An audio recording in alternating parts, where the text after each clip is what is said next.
Okay, I'm going to spend a few minutes recapping material from our last class. And we were talking about the role of the Fed, Federal Reserve Bank, in helping an economy climb out of recession, for instance, or to fight inflation. So this is our key diagram here. This is called the money market, right?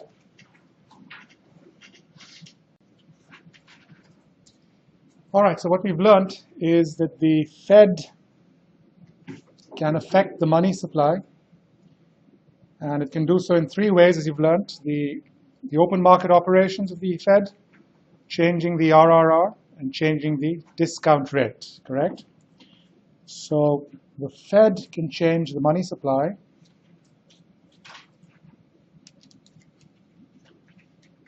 The Fed can change the money supply. In this diagram, we learned that the money supply can affect the equilibrium rate of interest, correct? Because the money supply curve is this vertical curve, right? And we know that the rate of interest has an effect on consumption spending, investment spending, and also net exports. In other words, a change in the rate of interest has an effect on aggregate demand in the economy. So those are the connections here, correct? So when we have an economy in recession, which would be like this is a different diagram now, real GDP on the horizontal axis, the price level on the vertical axis, the aggregate demand curve, and the aggregate supply curve, correct? And we have equilibrium here, and this gives us y star, but y star may be less than yf. And this is a recessionary gap then that must be narrowed or eliminated. In order to do this, we've learned that the aggregate demand curve has to be made to shift all the way to the right like this. Is that correct? So then we would have a new equilibrium here, and equilibrium GDP would equal potential GDP or full employment real GDP. Right? That's the idea here. So then, if there is a recession, what the Fed would want to do to the money supply is increase it. Thereby, this money supply curve would shift to the right. The Fed can do this by, for instance, buying bonds from the public, engaging in an open market purchase of bonds. And so this money supply curve would shift rightwards like this. We would have a new money market equilibrium there, which would then translate to a lower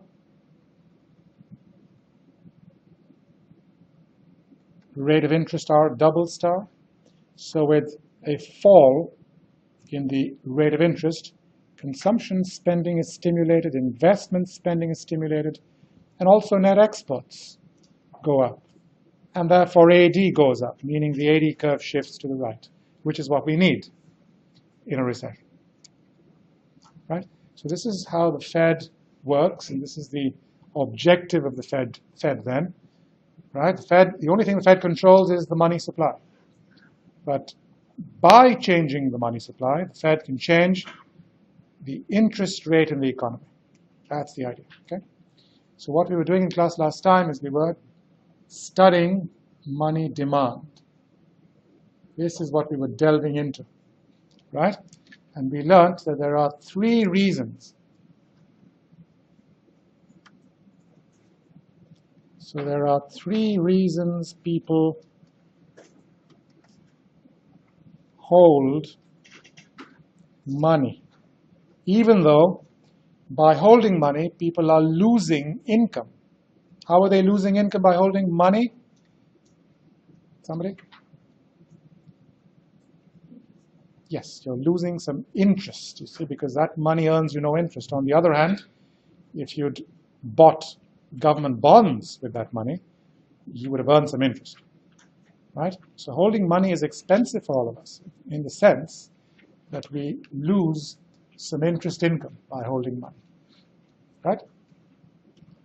So why do we continue then to hold money, despite the fact that it's losing us some income? There are three reasons we've learned. We've learned that there is such a thing as the transactions demand for money. People hold money because they want to go shopping. You need to carry money with which to buy things. Right? So very simply then, we hold money. We keep cash in our pockets. We have money in checking accounts. We carry traveler's checks because we want to go shopping. That's the transactions demand for money. Then there is the precautionary demand for money. This is money that we hold in case something goes wrong in our lives. This is money we hold for emergencies.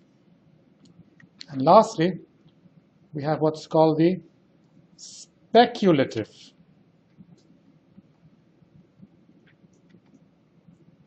demand for money. So we are going to study these three demands for money. I think in class last time we had dealt with the first of them, the transactions demand for money. But let me repeat this, okay?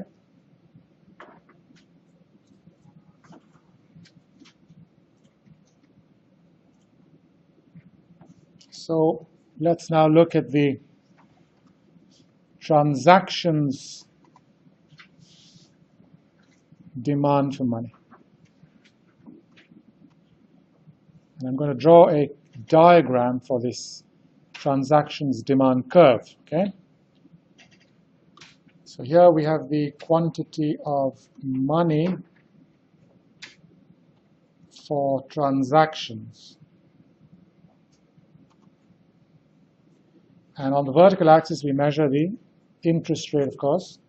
And the interest rate, remember, is a price of holding money. It's a price of holding money because it represents lost interest income. So it's a price in an opportunity cost sense or an implicit cost sense, right? So we've learned that when the interest rate rises like this, it becomes more expensive to hold money for transactions purposes. The higher the interest rate, the smaller the amount of money people would want to hold because holding money is now more expensive, right? So with a rise in the interest rate, you expect to see people hold less money for transactions. We'd rather keep the bulk of our money in, let's say, savings, where you earn some interest, and almost nothing in checking. And just before we go out shopping, we log onto our computer, get into our bank account, and transfer some money from saving to checking. That's what we would be likely to do if interest rates were really high, because we'd want to keep as little money as possible in checking, since checking accounts earn no interest, correct? So by this token, then, our graph here is going to look like this, right? So this, then, is the money demand curve for transactions, right? As the interest rate rises, we move in that direction along the money demand, along this money demand curve, right? Is that logic understood then? The higher the rate of interest, the more expensive it is to hold money, and therefore the smaller the quantity of money people will hold for transactions purposes. The next thing that we studied is what is going to be the effect on this diagram of a rise in income.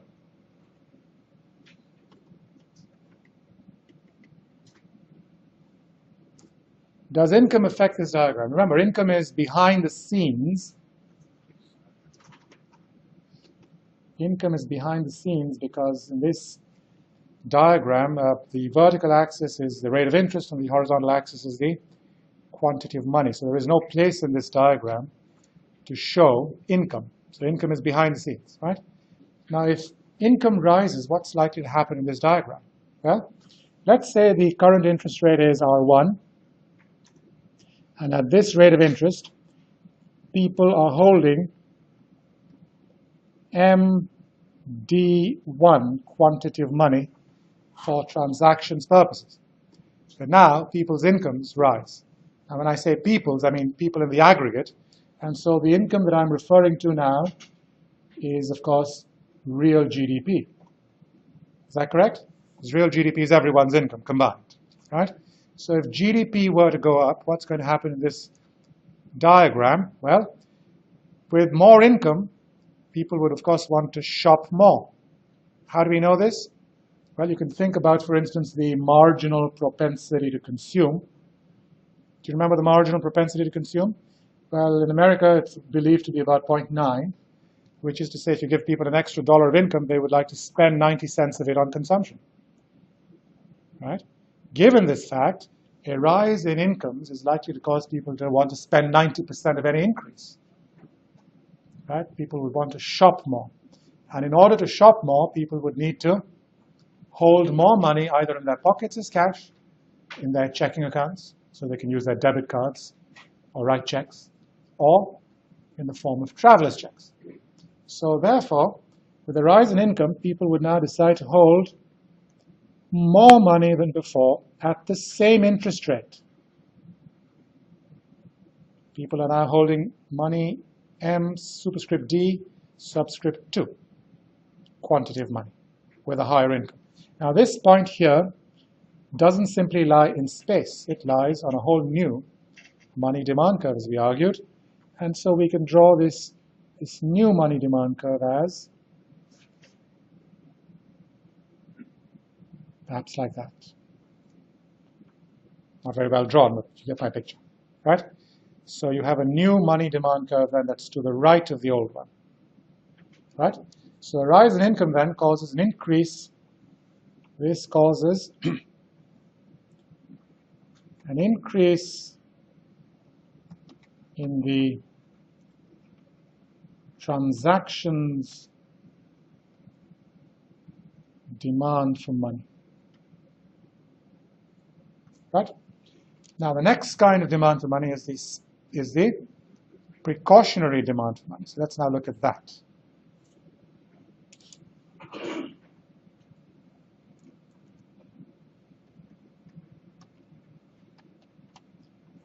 Precautionary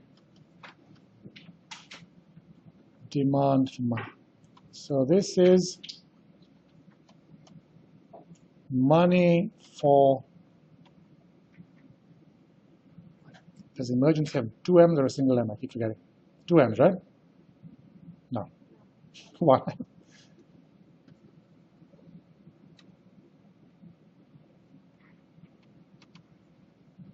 Right? So we're going to draw a diagram again, similar to the last diagram.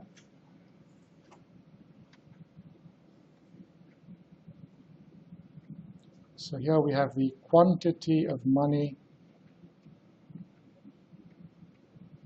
for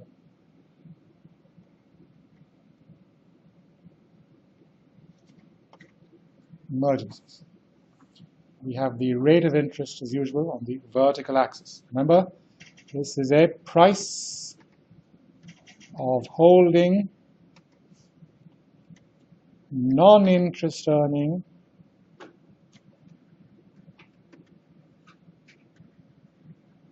money, correct? So once again, the higher the rate of interest, the more reluctant people will be to hold money for emergencies, because holding money is not expensive in terms of interest income given up, right? So if the rate of interest were to rise like this, the quantity of money demanded for emergencies, or the precautionary demand for money, would decrease. So this would give rise to a curve much like the transactions demand curve. It'll look again like this, right? We would have a movement along the curve in this direction if the interest rate were to rise, correct? So once again, the whole logic here is that the rate of interest is like a price of holding money. You make it more expensive to hold money, people will hold a smaller quantity of money, in this case, for emergencies. The next thing we need to look at is there going to be an effect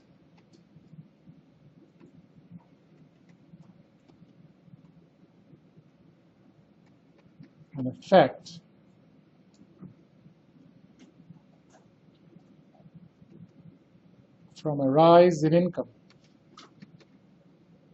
Now we know that we know that the transactions demand curve for money shifts to the right when there is a rise in income. But what about the precautionary demand curve for money? So this is MD,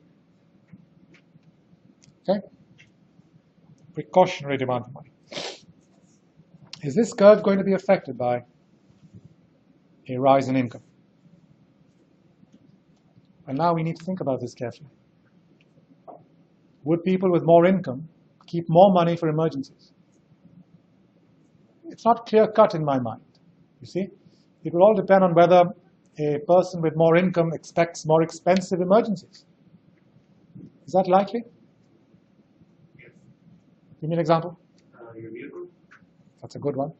You may be driving an expensive imported car, for instance, and the parts for this car are more expensive than for domestic brands. So if something were to go wrong with your Mercedes-Benz, for instance, you would need more money for emergencies, in that sense, yes? But you can counter this in another way, you see? Let's consider health emergencies. Let's say suffering a heart attack, and therefore needing some money in one's pocket just to, take care of that emergency, right? Who do you think would be more likely to suffer a heart attack, a person with high income or a person with low income? In this country? Yes. You see, in the United States, there seems to be a negative relationship between health and income. A positive relationship between health and income, meaning that the more income you have, the healthier you are. You see, when you look at obesity and things like that, it seems to be concentrated among the poorer people, right? So if you think of health emergencies, then it's likely that there may be a slightly higher chance of suffering a heart attack, let's say, if one is poorer, right? One could make that argument. So then, you see, the point I'm trying to make is that I don't see any clear-cut relationship between income and this particular demand for money. Yes, you have a more expensive car and therefore more expensive repairs, but on the other hand, you're less likely to suffer a heart attack, you see, because you have higher income. It's not the income itself that improves your health. It's not that. It's just that in order to earn high incomes in this country today, you need to be educated, correct? And when you're educated, you're more likely to make the correct lifestyle choices. That's the connection, right? So I'm going to argue that there is no clear-cut relationship.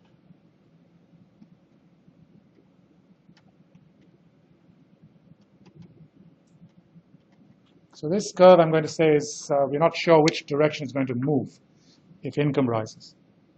Okay? And now we come to our third demand for money, which is the precautionary demand for money. I'm sorry, not precautionary, speculative.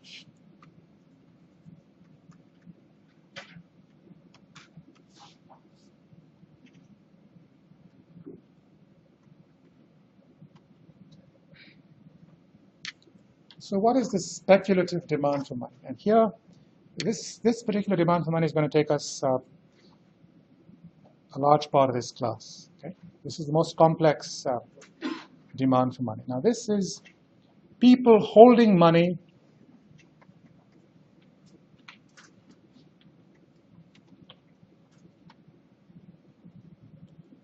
in order to avoid making a capital loss in bonds. And let me explain this. Now, bonds, which are our interest-earning asset,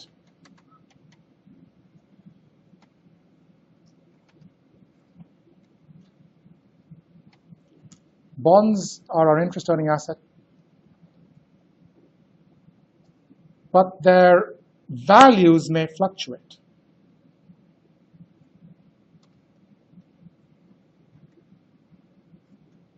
See, the point I'm trying to make here is that, yes, Unlike money, bonds earn you interest. That's a good thing.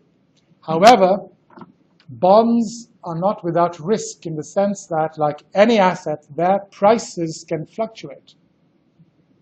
Let's consider another asset that earns you some rate of return. Stocks, company shares. If I were to go and buy, let's say, Apple shares today, would I be guaranteed that the prices of these shares would remain high or continue to rise? They can fall. Am I correct? In the same way, bond prices too could fall. So yes, it earns me some interest. But the value of those bonds could either rise or fall. Principally, they could fall. Right? Now, money, on the other hand, money earns no interest, but the value is constant.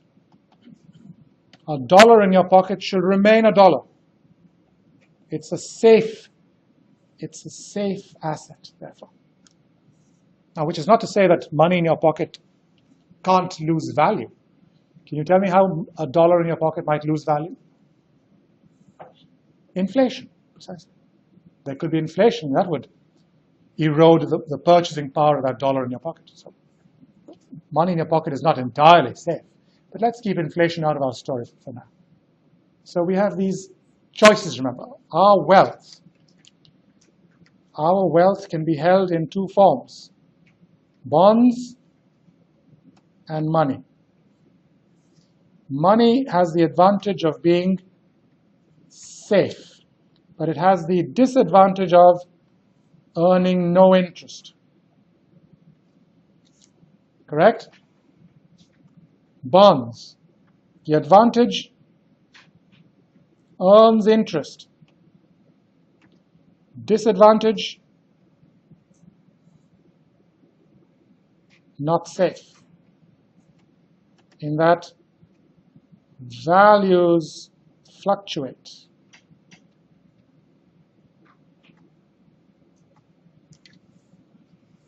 Correct? So what is the speculative demand for money then? The speculative demand for money is money held in order to avoid making a loss in bonds, a capital loss. Capital loss is when the value of your asset falls. So if you anticipate that bond prices are going to be falling in the near future, what will you do? What will you do to your wealth portfolio? If you anticipate that bond prices are going to be falling in the near future, what would happen to this division of your wealth into bonds and money? You would hold more money and less bonds. In other words, you would convert some bonds into money. Right? So this is called the speculative demand for money. Holding money in order to avoid making a loss in bonds. So in other words, if people anticipate bond prices are going to fall, that's when the speculative demand for money increases.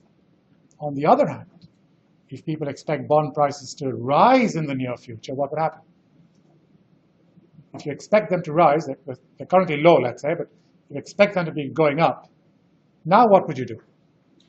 More bonds, less money. More bonds, less money, because you would buy bonds before their prices rise in the hope of making a capital gain in bonds. Correct? So if you anticipate bond prices to be rising, that's when the speculative demand for money is small, because you have converted most of the money to bonds. Correct? So the speculative demand for money then depends on expectations of future bond prices. Expectations of future bond prices is what determines our speculative demand for money. If you expect bond prices to rise, our speculative demand for money will be low. Right? So I'm going to just put it this way. If this expectation is, you expect bond prices to rise, then this demand for money is low. On the other hand, if these expectations are in that direction, that's when this is in that direction. Is that correct? So now we are going to have to understand exactly how these expectations are formed. How are these expectations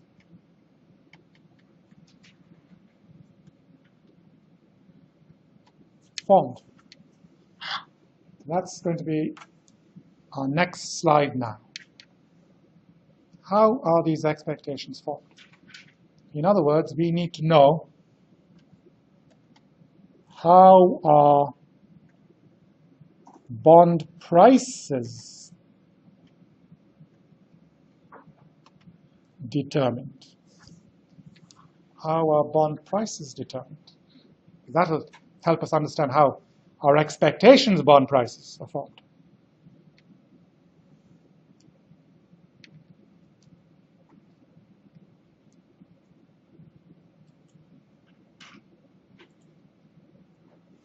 I am now going to draw for you a diagram or a picture of a bond. And I think I've done this before in class. But a bond, basically, a government bond is a piece of paper like this. Right? And on this piece of paper are two critical bits of information. You have on this piece of paper a dollar value called the face value of the bond. So this is called the face value. There is a dollar value printed on the bond, for example, $1,000. So this is printed on the bond. And the other bit of information that's printed on this bond is a date. It's called the date of maturity. A date of maturity. So what does this mean? Basically, this means that on this date of maturity, you can take this bond to the government, and the government will pay you the face value of the bond. So this piece of paper really is a promise by the government that it will pay the owner of this bond the face value at the date of maturity or at any time after that. Right? So this is an IOU note written by the government. It's a promise by the government that the bearer of this bond will be paid the face value of the bond upon the date of maturity. So these are the two bits of information on this bond. Now, what is the purpose of this bond again? This is used by the government to borrow money. This is used by the government to borrow. Every time the government runs a budget deficit, when it spends more than it collects in taxes, our government has to borrow, correct? And it borrows by selling these bonds. We buy these bonds, and that's how we lend the government money. Now, if you had to go buy this bond, would you pay $1,000 for it? Would you pay $1,000 for this bond? Why would you pay $1,000 for this bond if you have to wait a few years to collect $1,000 from the government? Do you get my logic here? The fact is that humans are impatient. We are intrinsically impatient, which is to say that we prefer a dollar today than a dollar tomorrow. Now, when we lend money to the government, what are we doing? Aren't we giving up some current consumption? Because we could have spent that money on ourselves today, correct? So since we are giving up some current consumption, shouldn't we be compensated for this hardship, correct? And that's why we will never buy this bond for $1,000. We'd pay much less than $1,000 for it. Am I correct? And then a few years later, the government will pay us $1,000. And that increased then. The difference between what we paid and what we received. Well, that can be viewed as the compensation due us for postponing our consumption. Right? And what is the term for that? That would be the interest that we are due. Correct? That's why we have interest in our society. Every time you borrow money, you have to repay more. Why is that? because the person you're borrowing from has had to give up some of his current consumption and must be compensated therefore. Right? So let's say that we have this bond with a face value of $1,000, and let's say the date of maturity is exactly 1 year from today. So let's say that I possess this bond, and its date of maturity is exactly 1 year from today. But I can't wait a whole year. I can't wait a whole year to receive this $1,000. I have money problems now. I need to sell some of my assets, including this bond. I'd like to sell it to somebody and get some money now because I need money now, let's say. Right? So now the question is, how much can I get for this bond today? In other words, what is going to be the price of this bond today? How much will someone pay for it today? Remember, whoever buys it from me will have to wait a whole year to collect $1,000. Right? So let's think about this. What's the price of this bond today? Now let's assume that the current rate of interest is 5%. That's the current rate of interest prevailing in the economy. Now the person who is going to buy my bond has two choices. And the two choices are buy my bond, and what's the payoff? The payoff from this choice is you get $1,000 after 1 year. The other choice this person has, the potential buyer of my bond, is that he can take the same money that he would use to buy my bond. He could take that money, put it into a savings account in a bank, paying 5% interest. How do I arrive at the 5%? Because that is the prevailing rate of interest in the economy. 5% is the prevailing rate of interest in the economy. Correct? So these are the choices that this individual has. He can buy my bond, or he can take the same money that he would use to buy my bond, same money, stick it into a savings account in a bank, paying 5% interest. Correct? And this too, let's say, gives him $1,000 after a year. So my point is, the two payoffs, this payoff here and this payoff here, are identical. Okay, so both payoffs are identical. So which investment is this guy going to make? Is he going to rather buy my bond or stick money in the bank? Now the answer to that depends on where he'd have to put less money. Do you follow me? Because the payoffs are $1,000 at the end of a year, so the two payoffs are the same. So which would be the more attractive investment then? The more attractive investment would be the one that requires a smaller amount of money today. Is that correct? Right? So let's ask the following question. How much money would need to be put in a savings account today, paying 5% interest, for the money to become $1,000 at the end of a year? Can we work that out? Let's call that X. Can we find the value of X? Now this would be working backwards, wouldn't it? So we have X dollars. You put X dollars into a bank account and how much do you get at the end of a year if the account pays 5% interest?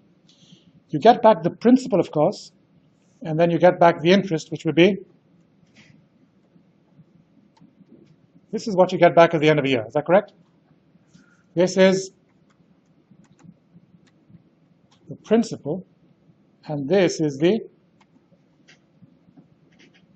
interest. Is that correct? And we would like this to be how much?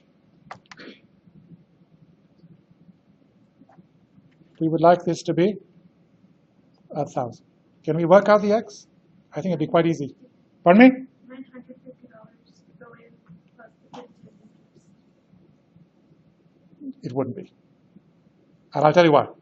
Let's work it out, okay? So x plus 5% of x, we can write that as 0.05x is equal to 1,000. I know what you're thinking, but you're making a slight logical error. Okay, I'll explain that in a minute. Right? Now this, we can factor out the x, because this is like 1 times x. That's 0.05 times x. So you can write this as x in brackets. 1 plus 0.05 is equal to 1,000. Agreed? And so x is therefore equal to 1,000 divided by 1 plus 0.05. Agreed? Yes? And how much is that? 1,000 divided by 1.05. Not quite 950, is it? Do we have an answer? 952.38. 952.38.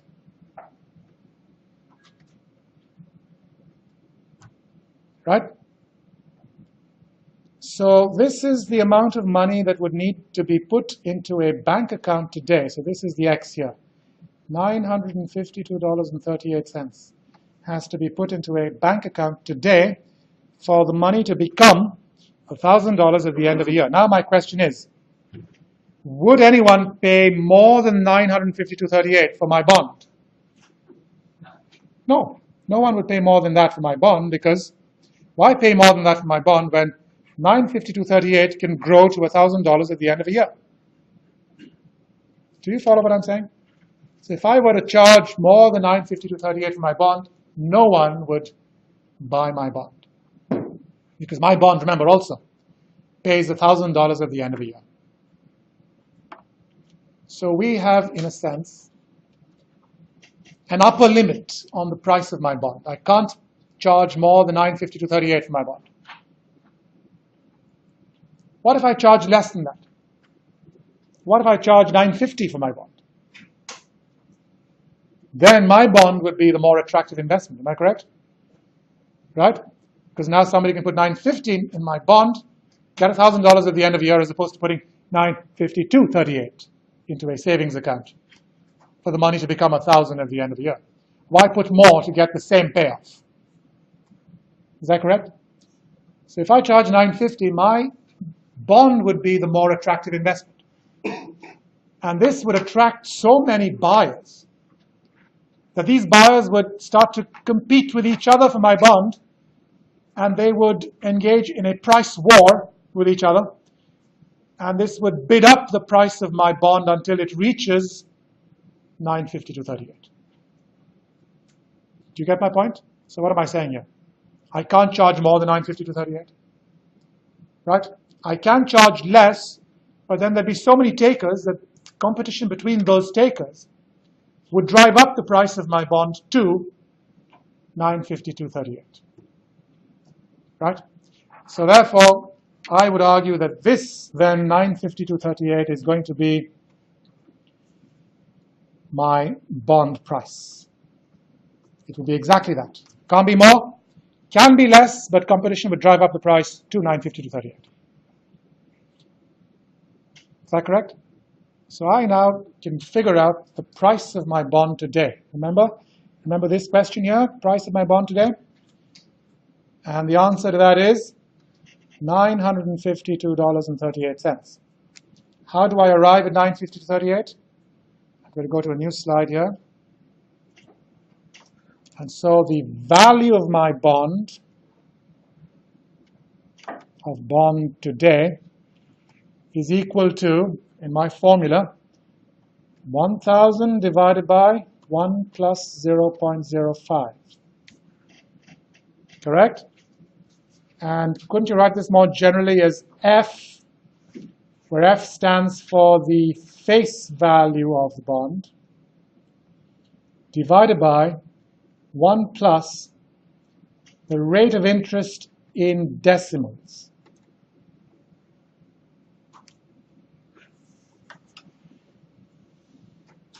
Correct?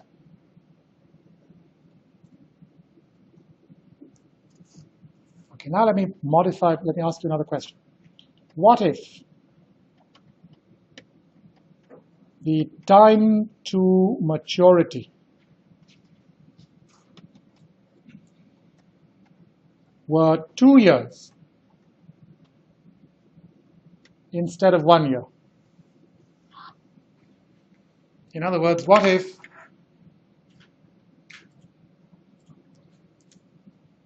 instead of being exactly 1 year, what if this one were 2 years from today?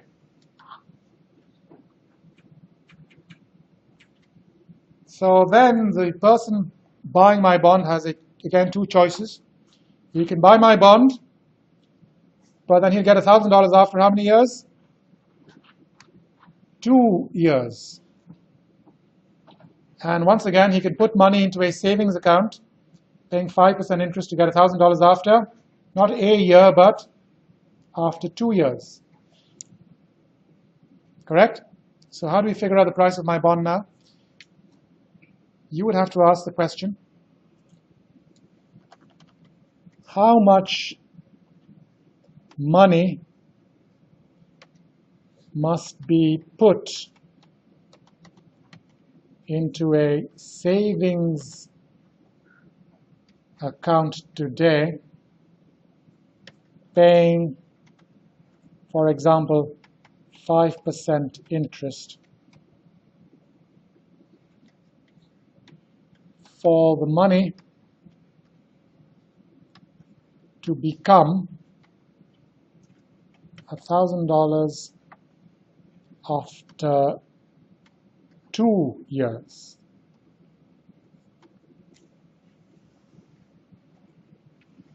Let's say that sum is X dollars. So you stick X dollars in the bank today and the money becomes $1,000 at the end of 2 years. So what is going to be, how is this X going to grow? Remember, we're talking about 5% compound interest.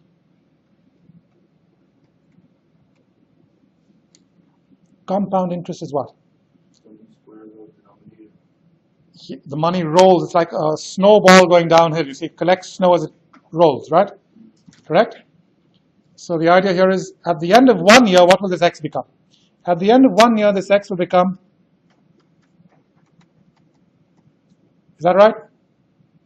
That's at the end of 1 year. At the beginning of the second year, this is now the new principal. Is that correct?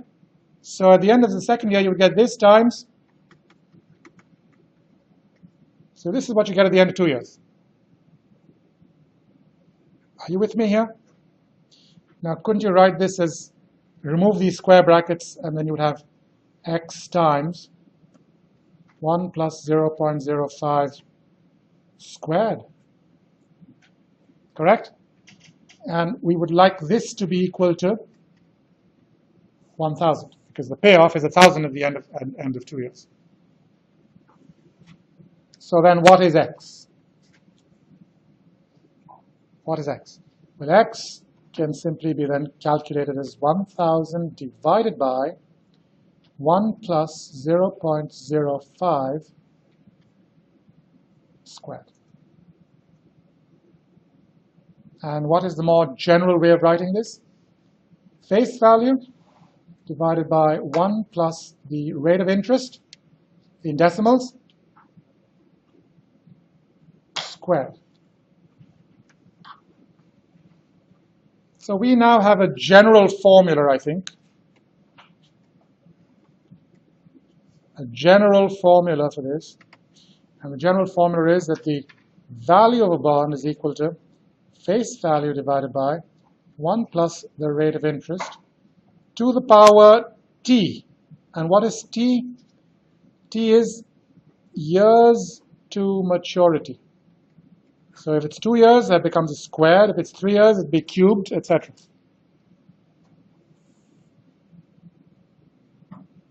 So F is the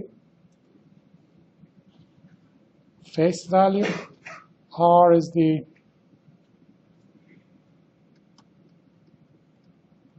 interest rate in decimals, etc. So this is our crucial formula then.